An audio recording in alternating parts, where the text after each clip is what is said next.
Hi, I'm Patricia Allingham Carlson, and this is Shading the Human Face in Pastels, Part 2 of 2. We left off with an unfinished drawing because I did not want to rush it to the end. Something that we should all think about, especially me when I'm running out of time. I complete this face and I'll add some hair, I'll add the rest of the facial features, and lots of finishing touches. I hope you'll learn something, and when you draw, add your own ideas. Now let's draw. So here we are with a person's face. I've used white pastel sticks and black charcoal to do some shading. I've used the white for highlights wherever the face sticks out or catches some light. And I've used the black charcoal for shadows and shading wherever the face goes in. At this point, there's more work to be done to make the person's face complete. I'm going to start by using a little bit of white pastel sticks. For the ears, I'm going to give that a blend. I'm going to take some of the black charcoal and put in some of the inner shadows of the ears.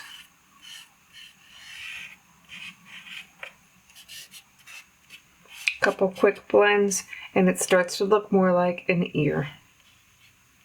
Now your ear is not just attached to the side of your head, it grows out of the side of your head and there's a shadow in between and there's some more face. So we'll put a light shadow here. Again, the word being light. Give it a little blend and then shade out the ear on this side as well.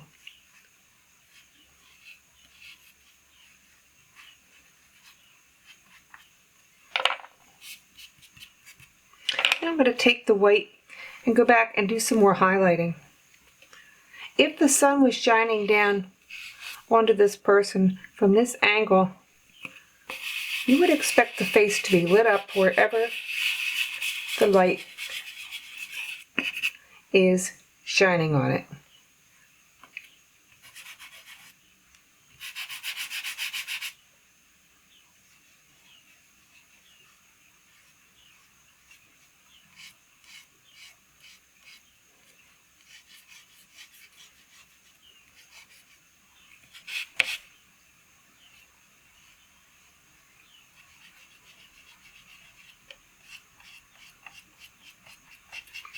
I'm putting in this light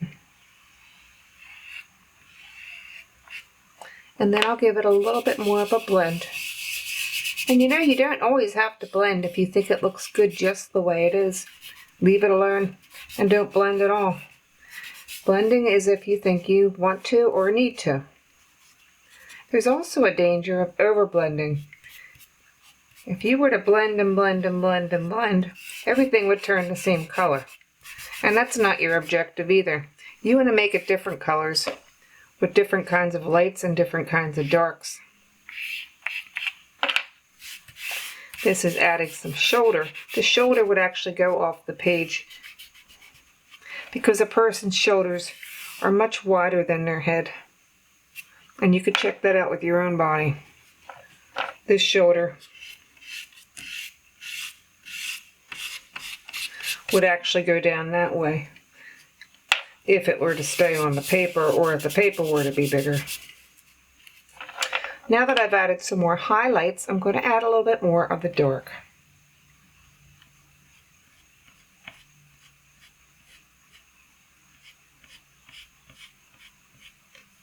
I'm going to add a little eyebrow for the person's face. Made a little mistake there, but it seems that I was able to erase it pretty easily.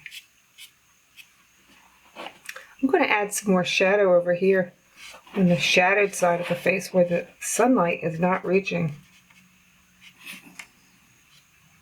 And then you might ask me, what about the whites of the eyes, which are still colored in gray on this picture?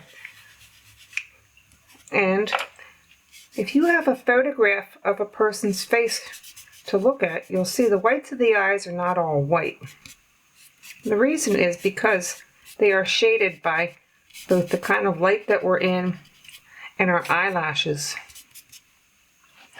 So in this case, the white of the eye shows here, and a little tiny bit here, because it's starting to go into a shadow.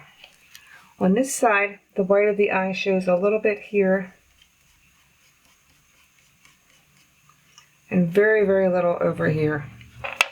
So then if I put in the iris, the colored part of the eye,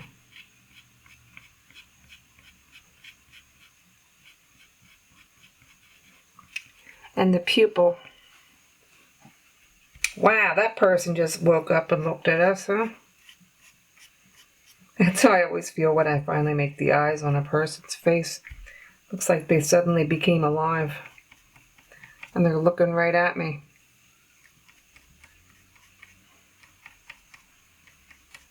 That one's not quite right. I have a little tiny eraser, which is very, very convenient. It was given to me by one of my students and friends, and I use it all the time.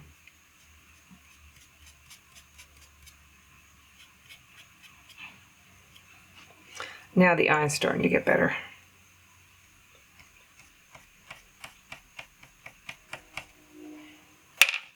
Once I have the pupils and the irises the way I want them, I'm going to adjust the whites of the eye so that the eyelash is casting a shadow on the white of the eye. It's just not all that light.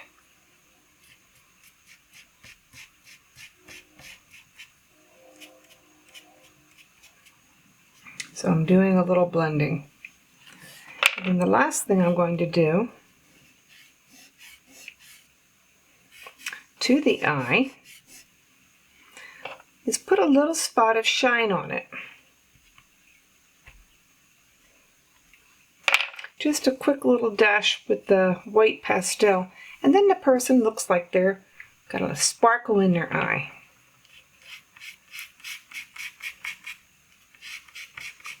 The eyes actually do have a shine on them because they are wet with our tears. I'm adjusting, I'm changing,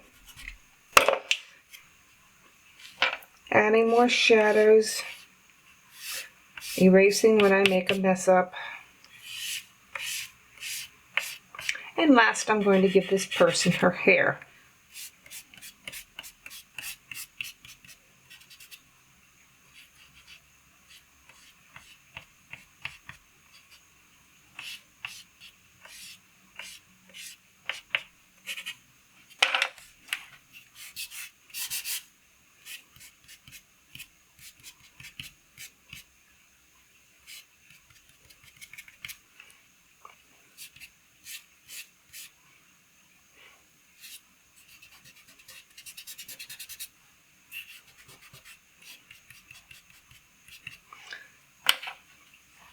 This person happens to have some small braids, and I'm going to start where her hairline is.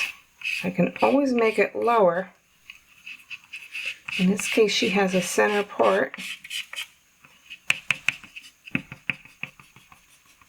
And then she has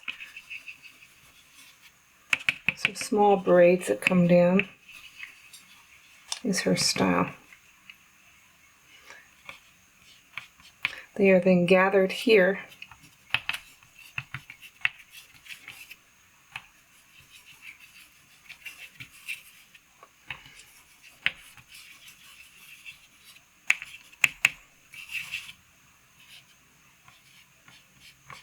And show back up behind her ear.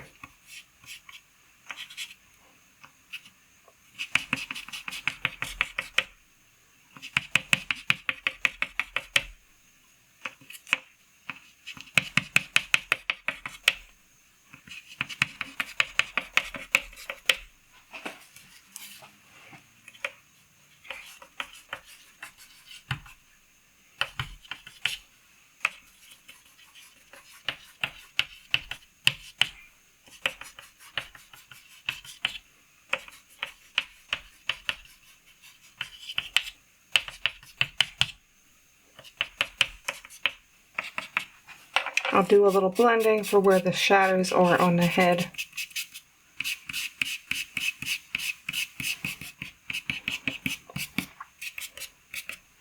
And yes, the hair has highlights also.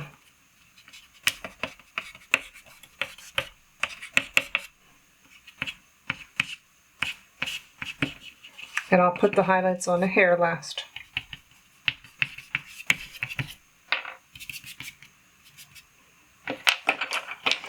Once I have the hair adjusted to my satisfaction,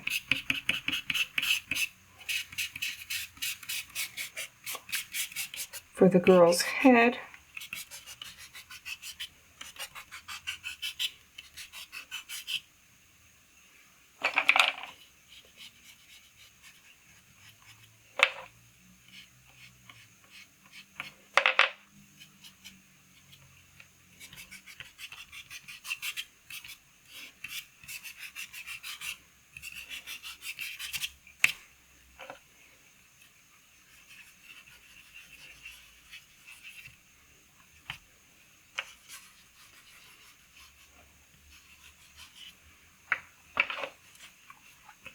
I could put a little bit of the light that's shining on her braids.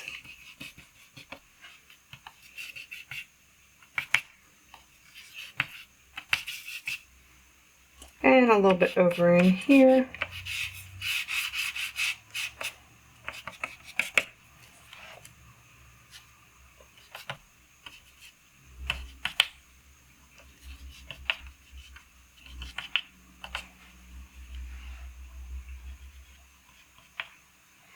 And just about done.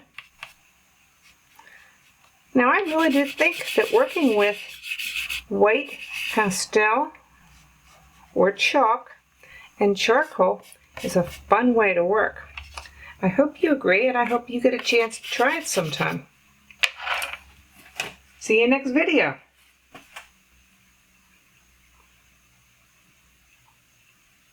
I hope you enjoyed this video and learned something from it. Please give it a like and a thumbs up and subscribe in the links below so you don't miss any lessons coming up. There are also links to the places where I buy my supplies from, including most of my scholastic supplies from blick.com. More links lead to my Facebook page and my blog on art and life. I'll see you next video.